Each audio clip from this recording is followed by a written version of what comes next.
Assalamualaikum warahmatullahi wabarakatuh.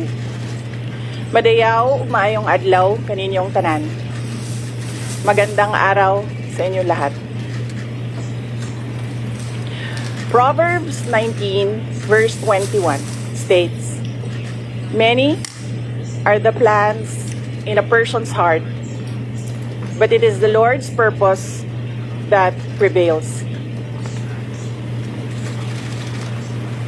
It took me 47 years to understand that my life was never meant to be only mine. Unlike others, I may not have been born just to chase happiness.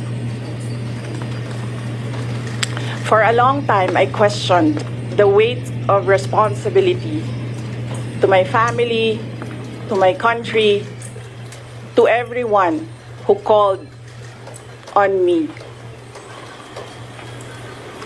Today, I have peacefully accepted that my life is unlike any other.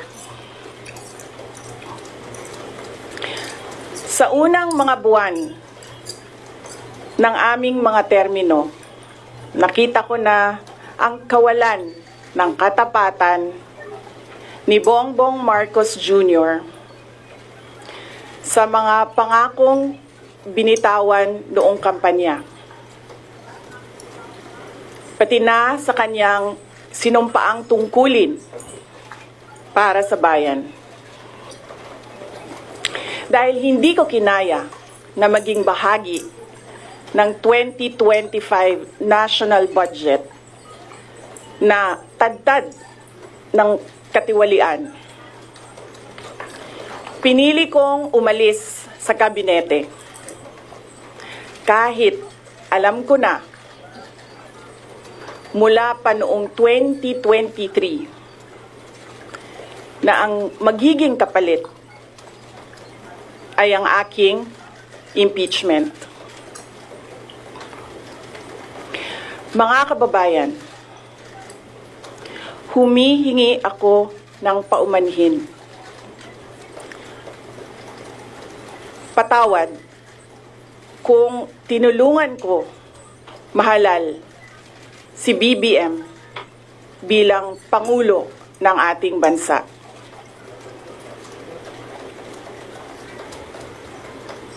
Patawad kung hanggang ngayon ay marami pa ring Pilipino ang nalulunod sa baha ng dahil sa malawakang korupsyon. Patawad kung lantaran ang pang-aabuso ng ating mga institusyon para sa pansariling interes ng mga politiko. Patawad kung patuloy ang pagtaas ng presyo ng mga pangunahing bilihin habang nananatiling kapos ang kita ng bawat pamilya. Patawad kung wala man lang tayong tunay na seguridad sa pagkain. Patawad kung may nagkakasakit at binabawian bigla ng buhay dahil sa kakulangan ng maayos at epektibong healthcare system. Hindi ako kailanman natakot sa pagsira nila sa pangalan ko. Ngunit, may takot ako para sa ating mga anak. May takot ako para sa susunod na henerasyon.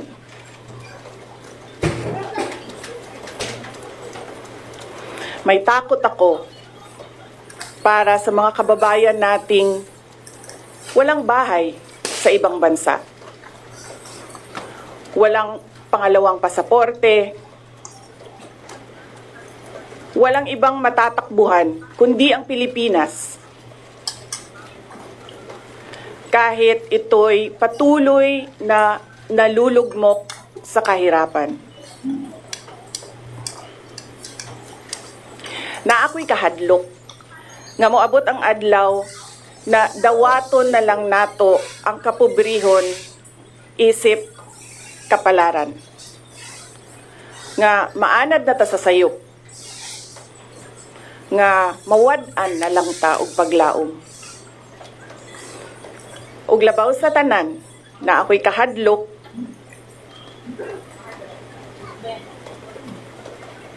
nga moabot ang adlaw nga wala na tay Pilipinas nga ikahatag sa atong mga anak. I cannot kneel before each and every Filipino to beg for forgiveness. Instead, I offer my life, my strength, and my future in the service of our nation. Mga kababayan, ibalik natin ang tapang at malasakit para sa Diyos, sa bayan, at para sa bawat pamilyang Pilipino. Ako si Sara Duterte, tatakbo bilang Pangulo ng Pilipinas. Syukran. Any questions? First question. Next time na ang question. Oh. Thank you. Good morning. Iniwan ko kay JC yung kabuuan.